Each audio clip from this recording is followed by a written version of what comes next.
गर्दन में दर्द होना एक बहुत ही कॉमन हेल्थ प्रॉब्लम है। गर्दन में दर्द का जो सबसे बड़ा कारण है वो है सर्वाइकल स्पॉन्डिलोसिस। एक अध्ययन के अनुसार 60 साल से ऊपर करीब 85% लोगों में सर्वाइकल स्पॉन्डिलोसिस होती है। किसी में माइल्ड सिम्टम्स होते हैं, बहुत मामूली लक्षण, और किसी में सीवियर होते हैं। तो आज के वीडियो में हम सर्वाइकल स्पॉन्डिलोसिस के बारे में बात करेंगे। सर्वाइकल स्पॉन्डिलोसिस क्या होती है, वह क्यों होती है, उससे बचाव क्या है और उसका इलाज क्या है। तो नमस्कार दोस्तों, मैं हूं डॉक्टर रामप्रकाश अनंत और आप देख रहे हैं जन स्वास्थ्य। दोस्तों, वीडियो शुरू करने से पहले मैं फिर आपसे एक बार अपील करना चाहता हूं कि यह एक साइंटिफिक चैनल है। हेल्थ और मेडिकल साइंस के बारे में साइंटिफिक और ऑथेंटिक जानकारी आपको इस चैनल पर मिलेगी। तो अगर चैनल आपने सब्सक्राइब न किया हो तो कर लें, और वीडियो अच्छा लगे तो उसे लाइक करें और शेयर कर ज्यादा से ज्यादा लोगों तक पहुंचाएं।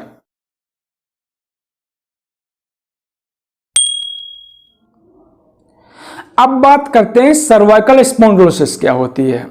तो सर्वाइकल स्पॉन्डिलोसिस को समझने से पहले हम थोड़ी बैकबोन के बारे में बात कर लेते हैं।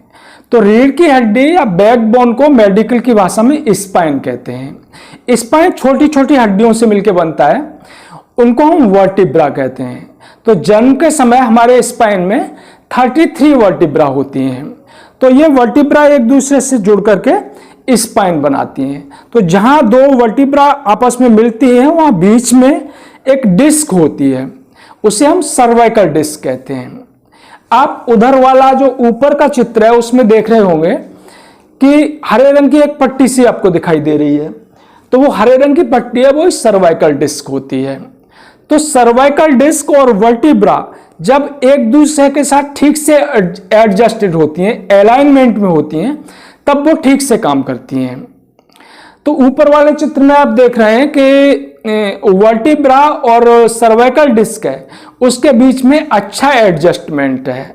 नीचे वाले चित्र में आप देख रहे हैं कहीं पर वो सर्वाइकल डिस्क है वो सिकुड़ गई है और अंदर की ओर है, और वर्टिब्रा है वो ऊपर वाली और नीचे वाली एक दूसरे से मिल रही हैं, और कहीं पर वो बल्ज कर गई है, बाहर की ओर आ गई है। तो ऐसी स्थिति में दर्द होगा और वो जो जॉइंट है वर्टिब्रा के बीच का वो ठीक से काम नहीं करेगा। तो इसी स्थिति को सर्वाइकल स्पॉन्डिलोसिस कहते हैं। तो अब हम सर्वाइकल स्पॉन्डिलोसिस के लक्षणों के बारे में बात करते हैं। तो सर्वाइकल स्पॉन्डिलोसिस का जो मुख्य लक्षण है वो तो गर्दन में दर्द होना ही है। ये दर्द बाजू की तरफ जा सकता है, बाजू में सुन्नपन हो सकता है, गर्दन के नीचे का जो हिस्सा है उसमें स्वेलिंग जैसी हो सकती है, सूजा हुआ सा लग सकता है, जैसे कुबड़ जैसा लग सकता है सीरियस केस में। तो मुख्यतः सर्वाइकल स्पॉन्डिलोसिस के यही लक्षण हैं। तो cervical spondylosis age related disease है, यानी उम्र बढ़ने के साथ साथ ये बीमारी होती है। सामान्यतः यह 50-60 साल की उम्र के बाद ही पाई जाती है, लेकिन कम उम्र में भी ये बीमारी हो सकती है। उसकी वजह जो हमारी गर्दन है उसकी गलत पोजीशनिंग है।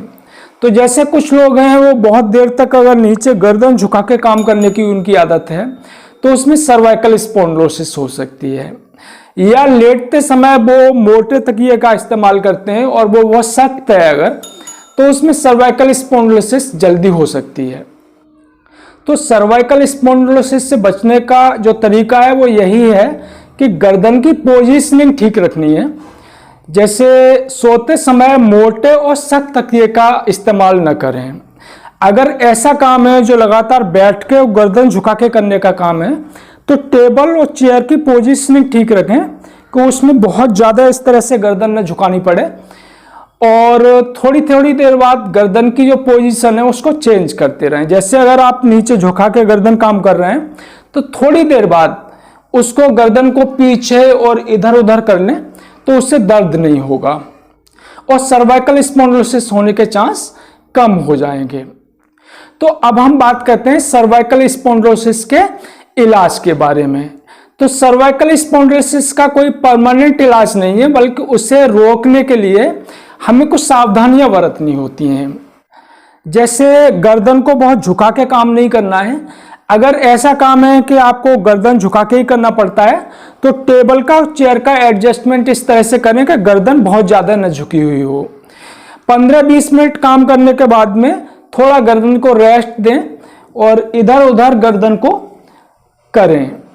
मोटे तकिए का इस्तेमाल न करें और तकिया हार्ड नहीं होना चाहिए। अगर दर्द है तो उसके लिए पेन किलर लेना है।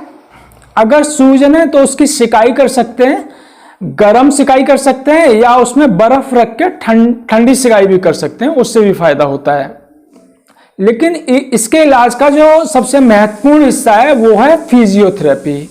आपको कुछ एक्सरसाइज करनी होगी जिससे आप इससे बचाव कर सकते हैं।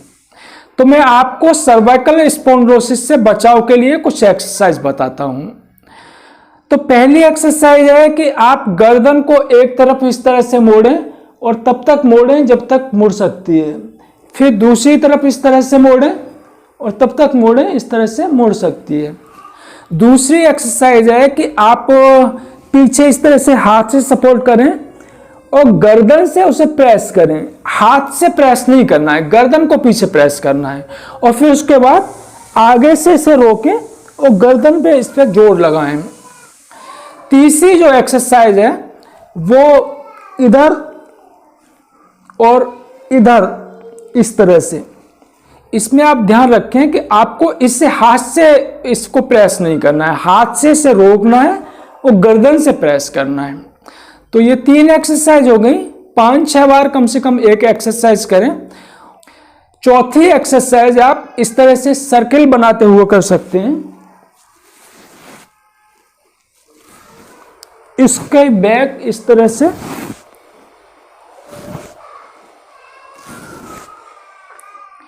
तो अगर आप ये एक्सरसाइज निरंतर करेंगे तो आपको सर्वाइकल स्पॉन्डिलोसिस की परेशानी नहीं होगी। तो धन्यवाद दोस्तों। अगर वीडियो आपको अच्छा लगा हो तो इसे लाइक कर दें और शेयर कर ज्यादा से ज्यादा लोगों तक पहुंचाएं।